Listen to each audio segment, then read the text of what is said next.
See, without a shepherd, the sheep will scatter. When you see people, you see, a lot of pastors, when they die, their churches change. Sometimes the church grows after they are dead. When they die, the church grows, but the message changes.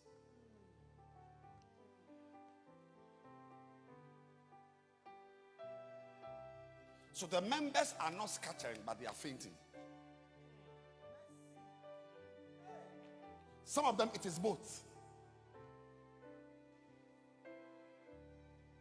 See, that is why it is very important for us as pastors to raise under shepherds and ensure that they are carriers of the mind and the graces they carry, because when you exit, it may mean the exit of the work you have done.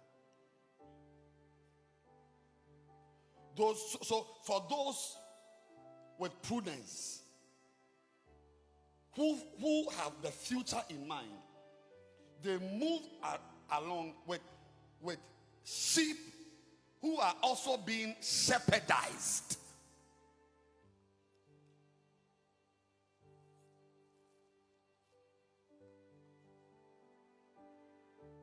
I mean, when I was a pastor of the Matayako Church, for about a year or so, I wasn't a full-time pastor, 9 months plus. I had to travel to America to be a student, to school, University of Pennsylvania. That's the school I attended. For the 9 months, I was not there. When I came back, the church was stable. Stable. Growing. Everybody was there. When I was traveling for the 9 months plus, I had Reverend Michael. He took over. I handed over the church to him. He pastored the church for 9 months. I came back to meet a stable church. Nobody had run away. Nobody has gone there. And on. And on. You see, I'm saying that since you are not a stone, since you are not a stone, who will live forever? Whether it's your church, your ministry, even your business,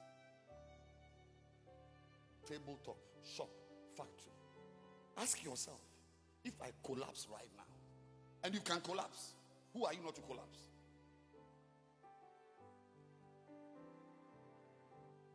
Right now, as I'm preaching, there are pastors, during the preaching, they fall down and die. If I fall down right now and I die, there are people here who can take the microphone right now and continue the meeting. Because by the grace of God, they have been raised with similar graces and anointings to push the agenda. Because no man is a one man thousand. Shepherd, I'm going to give you reasons why you don't have members.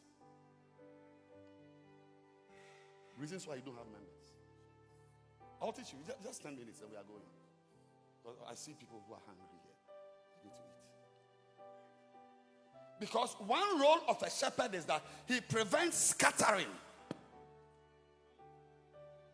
I mean, he himself can give birth to converts, and then 6 weeks later, you can't find his own children that he has gotten pregnant and given birth to.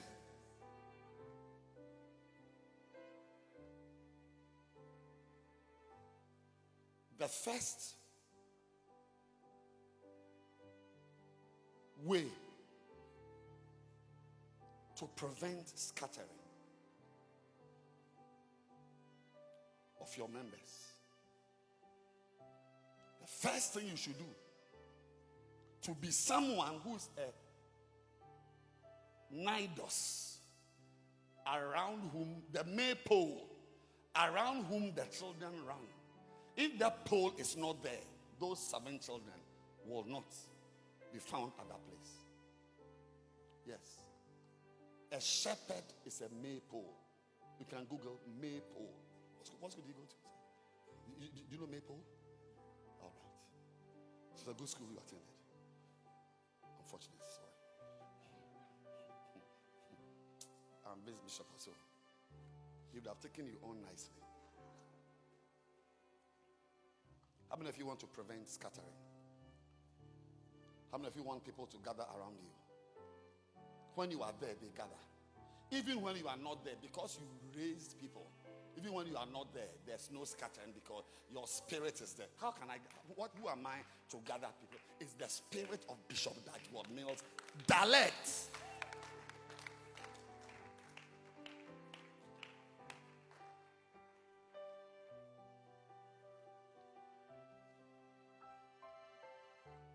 We've been in many conferences. I've had the privilege to travel with him to many places in the world. And you see, he does so many things. So you see him preaching, but there's some work going on behind the stage. He's supervising something. He has to do something. And sometimes in the middle, as he's preaching in the middle of the message, he will just stop because he has to go and see this after. He call me, Dr. Go, continue, I'm coming.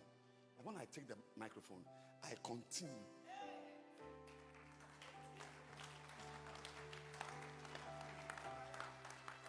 I mean, as I'm preaching now, if I say, please get this microphone, I'm going to poo-poo and come. When I come here, people will get up to go and urinate. Somebody's going to buy your somebody's buying up at the gate. Somebody's stretching and so on. But when he leaves, I am able to hold the congregation like that. Any movement is a standing movement.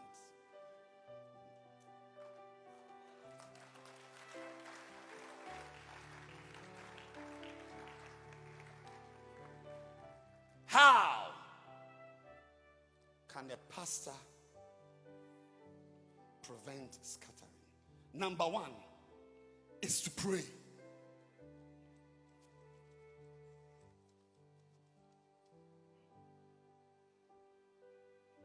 Today, people want to stand in front of the congregation and display when they should have been behind the congregation praying. They want to be in front and display instead of being behind and praying.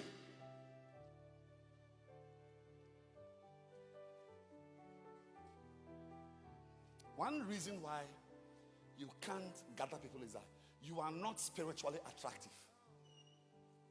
You are not. There's something called spiritual attraction without juju.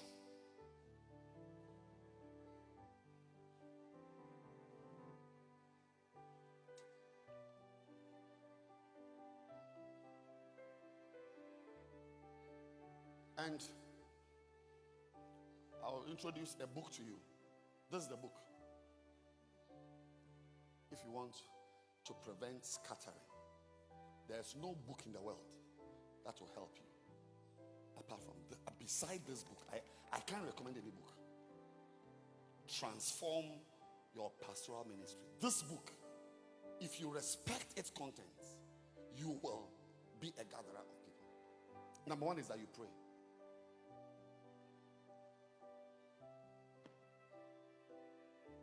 You see, because we are carnal pastors, we are always emphasizing on the things men can see. The outward, the physical. And we are not spiritual enough to know that what comes out openly always begins secretly. So you see that those who don't have a secret ministry of prayer have no public ministry of preaching. When you go to a church and only 3 or 7 measly looking people are sitting there, the pastor doesn't pray. He watches series.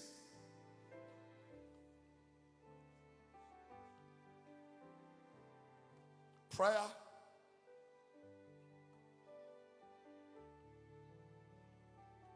Jesus prayed.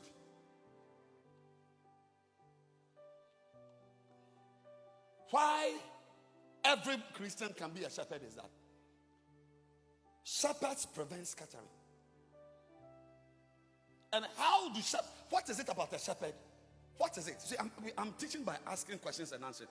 What is it about a shepherd that prevents people from scattering? The reason is that a shepherd prays, and anybody who prays gathers.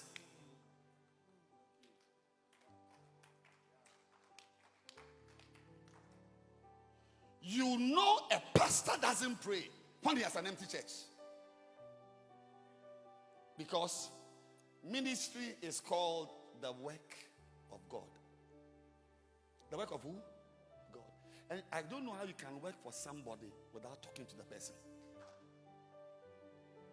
You work for somebody and you don't talk to the person. I mean, say, do you have people who work for one of the country's biggest chartered accountants? He's not a small man sitting here. He's a very senior, important man in this country with companies all over. So, do you have workers working for you? Yeah. Can you imagine a worker who doesn't talk to you? Is that, say it again. Never. It will happen. It will happen. So many of you are not happening.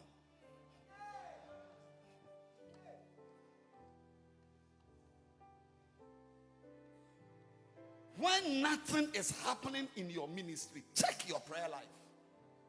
Praying. Today, Bishop taught us different types of prayer. 1 hour, 3 hours, 7 hours, 8 hours. A great while before day, all night. Different types of prayer. And Jesus prayed he prayed for 1 hour, he prayed for 3 hours, he prayed all night, he prayed for a long while, he prayed. But you don't pray. You don't pray. Most people say you don't pray. When was the last time you went somewhere to spend 2 days in prayer, waiting on God? My sister, you were in a room somewhere alone, wearing shorts and a t-shirt. And a video is playing, or music is playing. You're not an accountant, you are a pastor. You are a pastor. You arrange 20 chairs. They don't get full. Check your prayer life. Mark 135.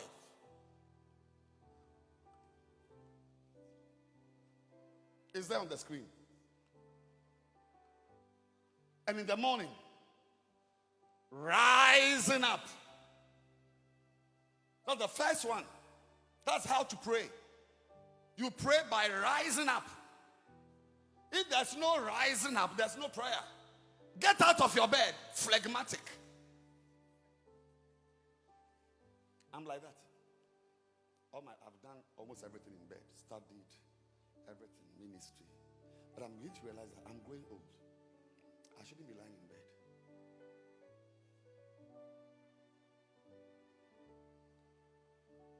So once again, if you are following Jesus, so we are the cholerics, we do this way. Oh, I'm the sleeping type. No, rising up, not waking up, rising. Get out of your bed, rise up, out. In fact, he went. Is there? Can you clap your hands? Is there? He went out. Out. The best prayer you can pray is a prayer you pray outside your bedroom. Okay. Okay. I'm showing you how to gather people.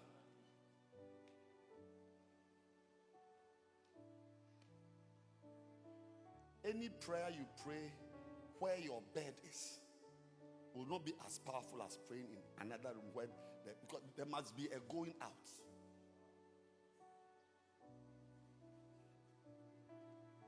Arrange somewhere, some place, upstairs, downstairs, in another room. Just have a place where you can sit to pray. And the best one is out as in out. I mean, when I say out, I mean out. Out. So the first thing to do, you see, in the morning, rising up a great while before day, he went out, departed. You see, it's the leaving of a place of comfort. Departed into a solitary place. And there, he continued sleeping. Sorry. And there, he rested. What did he do there? He prayed. He prayed. Now, how does prayer prevent scattering? Look at the next verse. Verse 36. Next verse. And Simon and they that were with him followed after him. You see, when you pray, people actually follow you.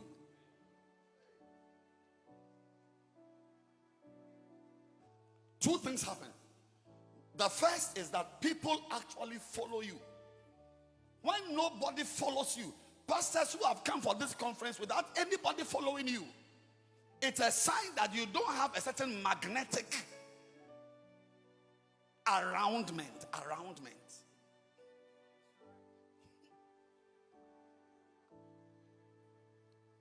He prayed, and the next thing we see is that, let me tell you, someone following you is a supernatural thing. You're not coming home.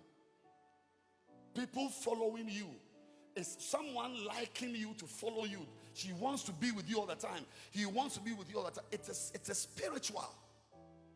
And you stir such things up in prayer. Mark 1:35. He prayed.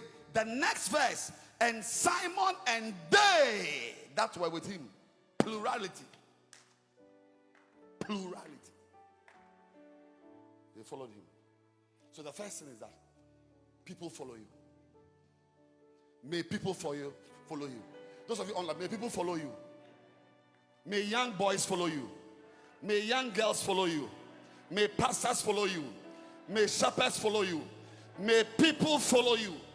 It is, you see, that is how to gather people. May people follow you. And the next thing that happens when you pray is in verse 37. Look at verse 37. And when they found him, they said unto him, all men seek for thee.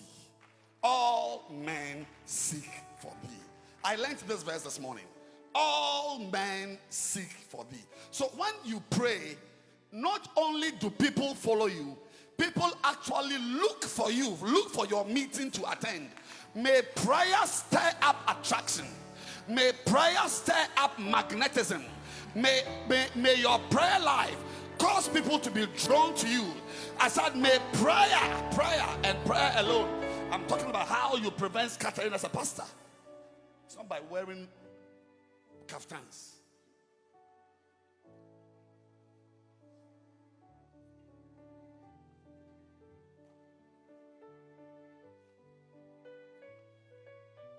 All men. Do you remember in Gethsemane, Jesus was praying, his disciples were sleeping? Yes. They were not praying. So one day when the Greeks came, they met Philip. And they met Philip. And they told Philip that we must see Jesus. You don't get me? They met a disciple of Jesus. Why not the disciple himself? If you met this disciple, like he's saying, the Lord spoke to him that if he really wants to follow Bishop Dag Heward-Mills, he should follow me. I don't know what I have that he's even following. But he has followed me. He has built a church building. I mean, somebody can live for 200 years and not have such a testimony about his ministry.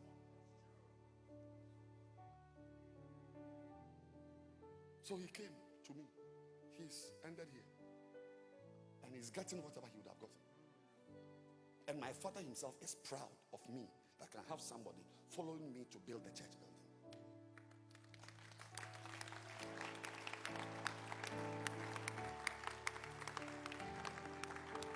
But can you imagine, sir, that he came and he met me and he told me, I must see Bishop Dagiwad Mills. It means I'm inconsequential. And Philip wasn't praying. The same. Go to verse 20. Let me see who the people were. John 12 and verse number 20. And there were certain Greeks among them that came up to worship at the feast. Greeks, say Greeks. Verse 21, we are closing to go and eat. The same came therefore to Philip, which was of Bethsaida of Galilee, and said to him, Sir, we are not here to see you. You can't deliver the goods we want. But may there be shepherds who can deliver the goods that their pastor can deliver. Makatua makataba. That if I want to invite Mary for a convention and she's pregnant, she's 8 months and the baby is kicking too much and she can't stand, she should be able to send her daughter in ministry to come and sing for me. Mazata. But today, you must come. Pregnancy or no pregnancy, you must come. Sir, we are here to see Jesus. Why? Because they had not been praying. You know, some of the most unspiritual people in any system are those immediately around a great man of God.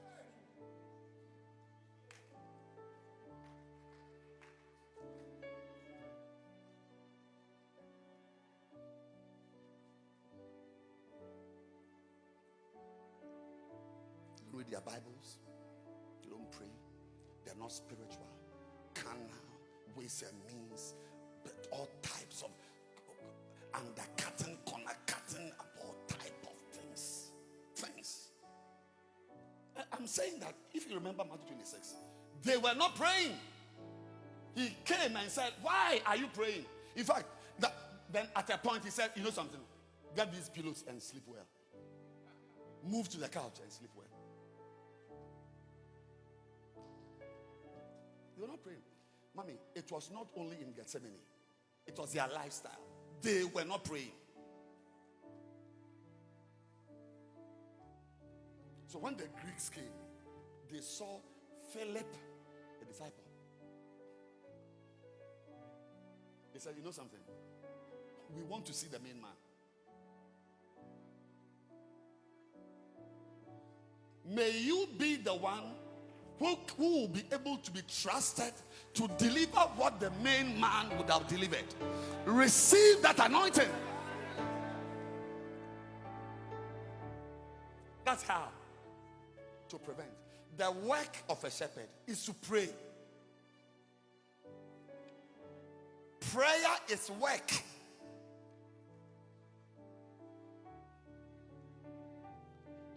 Some of the work you need to do in prayer is the work of staying awake. Keep yourself awake. It's work to pray. I'm talking about the work of a shepherd. Those of you who are online, the work of a shepherd, it is to pray. When you pray, people will follow you. When you pray, people will look for you. Number two, we need to go and eat. Number two, the work of a shepherd to prevent scattering. Visit your members. Have an Excel sheet. Have a notebook. Write down all the names of the people under you. And ask yourself, how many? I should need to ask myself. I've got tons of overseers. A lot of them have not been to your houses. I'm not surprised that the church is the way it is. I think we have a big church. Wait till I start visiting people.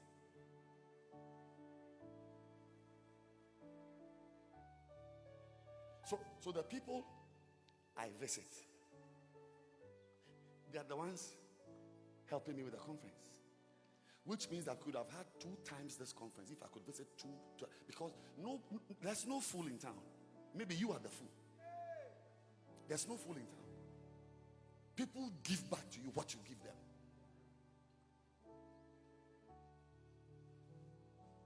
You want something and you don't visit. When God wanted souls, he visited the earth.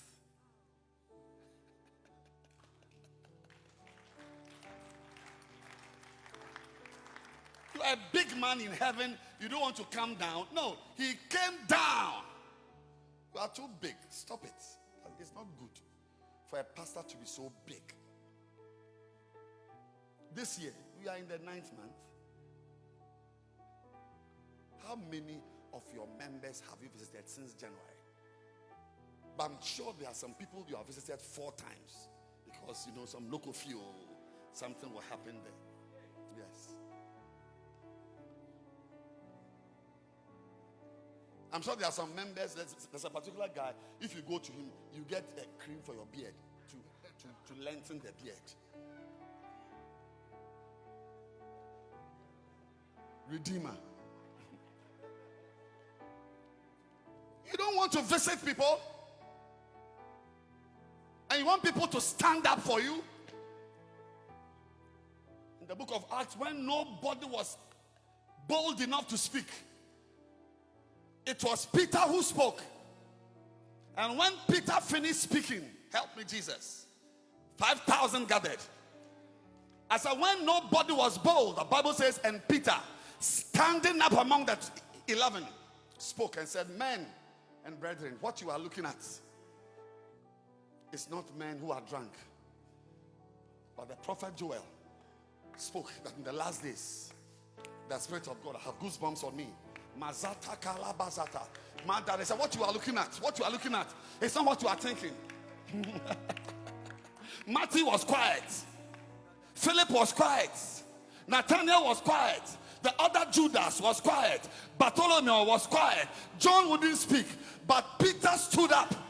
You know why Peter stood up? Because Jesus had spent time. The only account of a mother-in-law we see in the gospel is Peter's mother-in-law. He went to his house. Jesus went to Peter's house.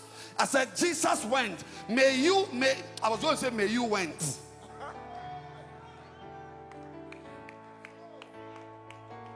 Get out of your fat buttocks and go.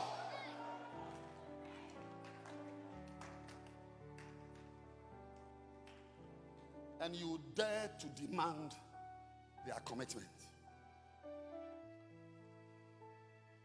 The person standing by you to minister with you as your assistant, you don't know his house.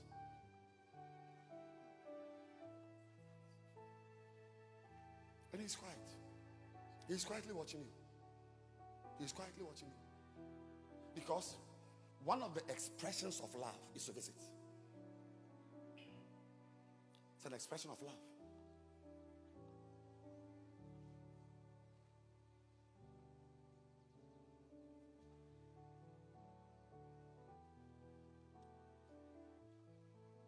At least I've been to your office. I'll come to your home. I'm telling you that I can relate with you in a certain way. You will give more than you. Everybody can give more. Everybody can give more. The same way everybody can strike 6 times. If you can strike 3, you can strike 3 more. Everybody can do more. But nobody is a fool. They watch you. The care you give is the care they will give back to you.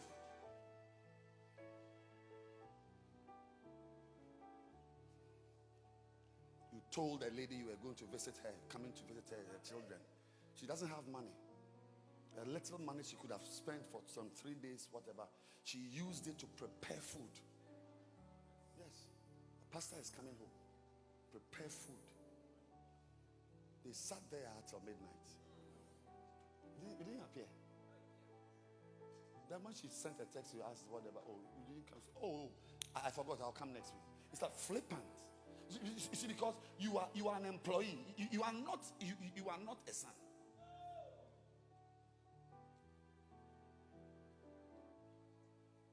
The people who gather people are people who visit, because visiting is one of the surest expressions of love.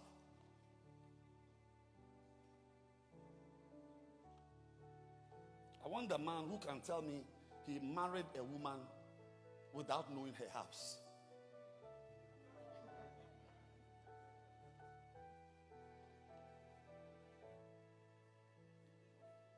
Love is almost synonymous with going to somebody's house.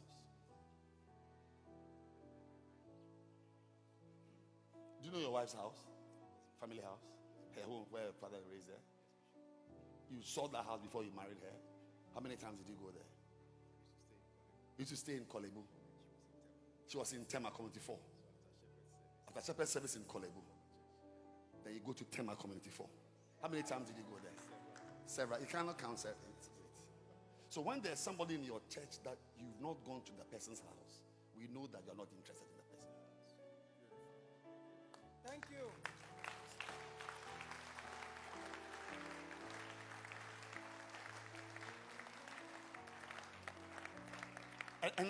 And I myself am guilty. I'm preaching to myself. I must have a new list. Because you see, this man, I've been to his house several times. And because when I go, I get pork kebab. This man can grill kebab. You can forget your wife's name. This not his wife, he himself.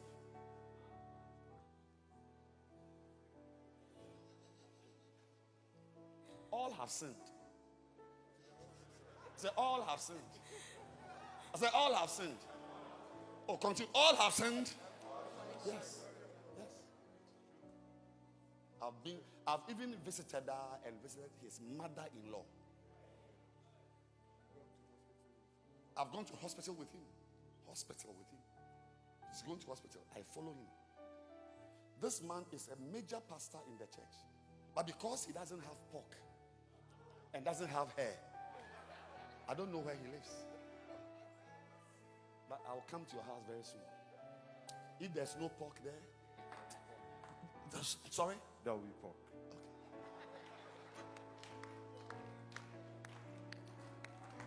Okay. We've got a new meat from Tamale. Next week. Next week, Thursday. No, that's how we are. You go where there are envelopes. Pastors, speak the truth. Your singer, do you know where she stays? Some of your members, they live in kiosks. Kiosks. But you don't care. It's why there's air conditioning. Wicked man. Motor Guinness.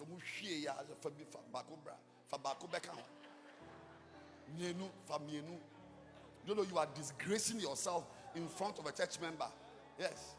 When they finish, they say they are talking. When they see you passing in the church, you are preaching. Hey,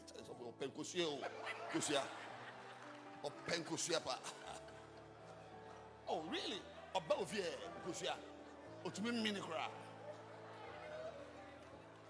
or your war.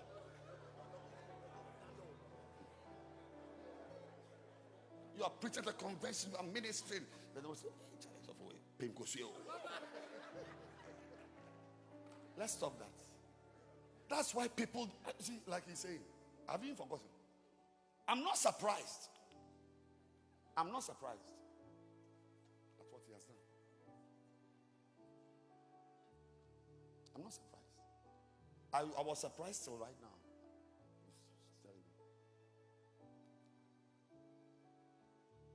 Visiting is the surest investment you can make and expect a good harvest to come out of it.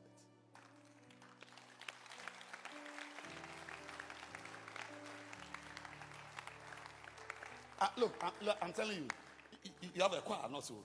Look, there's a girl at the back who doesn't sing. One visit will move her to the front as your main singer. You don't know what voice he has.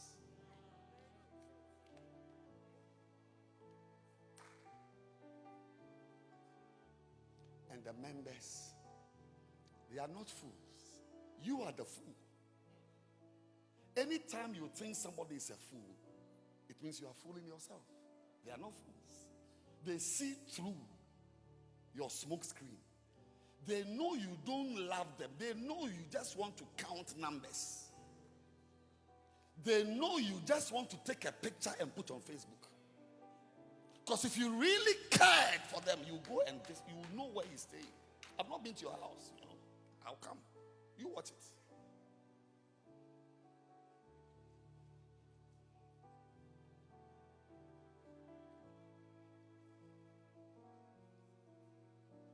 I'm just teaching you how to prevent scattering of your 15 members. This